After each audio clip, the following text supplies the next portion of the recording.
तज़किरा मोहम्मद हसन फ़ारूकी यकीनन इस शहर के अदब शनास हजरात की अहम ज़िम्मेदारी थी कि फ़ारूकी साहब की शख्सियत को इस शहर अदब ने याद किया। आती ही रहेगी तेरे अनफास की खुशबू, गुलशन तेरी यादों का महकता ही रहेगा। यकीनन फ़ारूकी साहब के तज़किरे इसी तरह से होते रहेंगे। एक अहम काम जो अंजाम देंगे नायब सदर बज़्म यारान अदब आली जनाब डॉक्टर मुख्तार अहमद पीर मोहम्मद अंसारी साहब, मैं आपसे दरख्वास्त करता हूँ कि तशरीफ़ लाएँ। अस्सलाम वालेकुम रहमतुल्लाहि व बरकातुहू।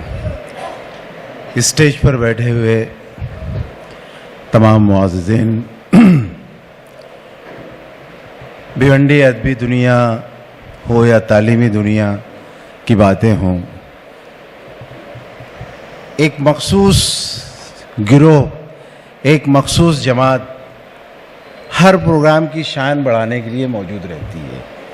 और ये वो हस्तियां हैं, वो लोग हैं जिनका अगर शुक्रिया ना अदा किया जाए तो मुनासिब नहीं होगा।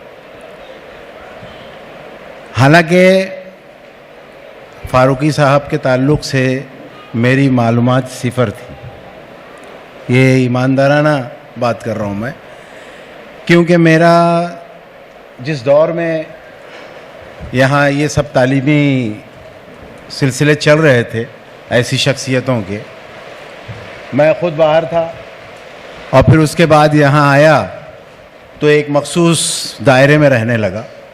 बहरहाल बहुत अच्छा लगा।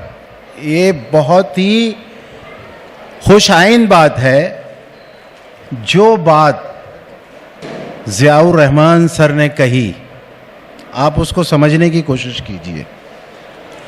वो महफिल बेकार है जिसमें कोई मैसेज ना मिले, वो महफिल लगो है जहां अल्लाह रसूल का जिक्र ना हो। इस महफिल में जो चीज़ मैंने महसूस की उसको बोलना भी ज़रूरी है। हमने अगर अपनी नज़रें और अपने सर को सही सिमत में झुकाकर पूरी संजीदगी के साथ अगर मौजूदा तालीमी हालात या सियासी हालात या समाजी हालात, यहाँ तक कि हमारे खुद के मजहबी हालात, ये सब जो है ना ख़तरे के निशान तक पहुँच गए हैं। लेकिन मैं ये भी जानता हूँ कि जब इंसान हो या कोई संग हो, जब पत्थर लुढ़कता है पहाड़ी से तो वह आखिरी तह तक जाता है। रास्ते में अगर वो रुकेगा बिना तो बस एक लम्हाती खुशी वाली बात रहती है। और आज हमारी इन तमाम फील्ड में यही कैफियत है। लेकिन मैं मेरा नज़रिया पेश कर रहा हूँ, जो मैं देख रहा हूँ, जो मुझे महसूस हो रहा है। हम पस्ती के इंतहाई हालत में आ गए हैं। ये चंद साल और हैं जो कुर्बानियों के देने के लिए या तो संजीदगी से गौर फिक्र करने की बात है। अगर उस चीज़ को आप लोग समझ लो जिसको ज़िया सर ने कहा है, तो शायद मरहूम मोहम्मद हसन फ़ारूकी साहब का कलेजा और कल्ब जो चीज़ समोए हुए था अपने अंदर, शायद उसको आप 2-4 बाल्टी पानी दे दो।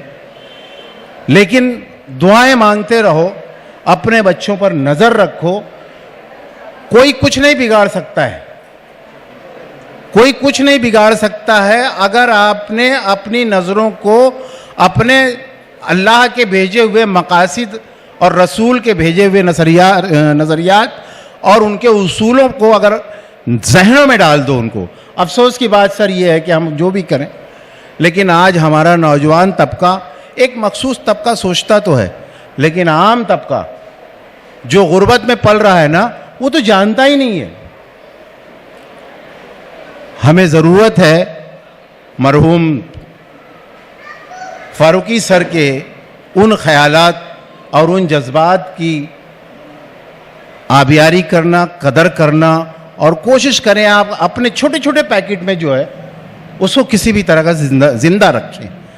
हम अपनी नस्ल के کارواں کے ممبر ہیں اور اس نسل کو، اس کارواں کو رسوائی سے بچائیں۔